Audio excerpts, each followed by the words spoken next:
در ناحیه واسه با دستور پیشوای ملت پرزیدنت کشور امامعلی رحمان در ساحه حفظ اجتماعی اهالی جهت منتظم بهتر نمودن شرایط گروه‌های نیازمند جامعه و عائله‌های احتیاجمند از جانب تشکیلات جمعیتی سابقه‌داران مهنت کمیته اتفاق کسبه کارمندان ساحه معارف و صاحبکاران به 32 عائله احتیاجمند کمک‌های خیریوی کرده شد.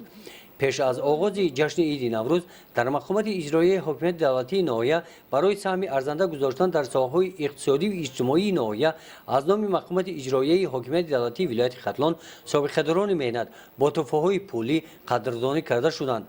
بخشیده به جشن عید نوروز جماعت‌های دهات ناحیه نامگوی محصولات‌های استحصالی را که خاص نوروز هستند به نمایش گذاشتند.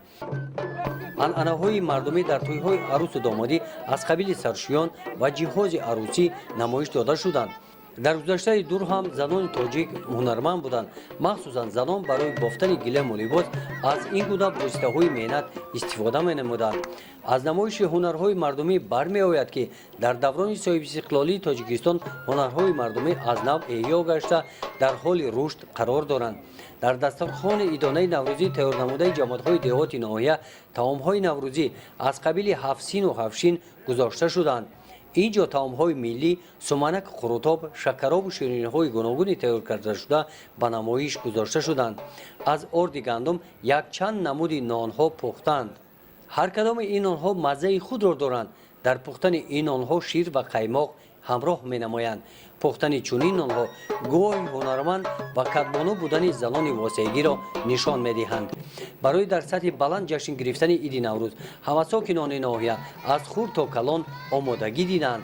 تربیت گیرندگان کودکستان‌های ناحیه برای جشن گرفتن عید نوروز با لباس‌های عیدانه نوروزی و جشنواره نوروزی آمدند. در این روز توی خدنسور کودکان از عائله‌های کم‌بساوت در سطح بلند دایر کرده شد.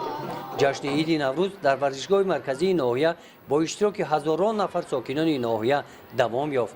رئیس ناحیه واسع غفورزاده موسی ظریف ساکنان ناحیه را بخشیده به عید نوروز تبریک نمود. در جشنواره نوروزی به 7 جفت خانه‌داران شهادتنامه عقد و نکاح سپاریده شد. در بخش فرهنگی چاره‌بینی کارمندان اداره فرهنگ ناحیه با برنامه تئاتری کننده شده خاطر هزاران نفر ساکنان ناحیه را شاد نمودند.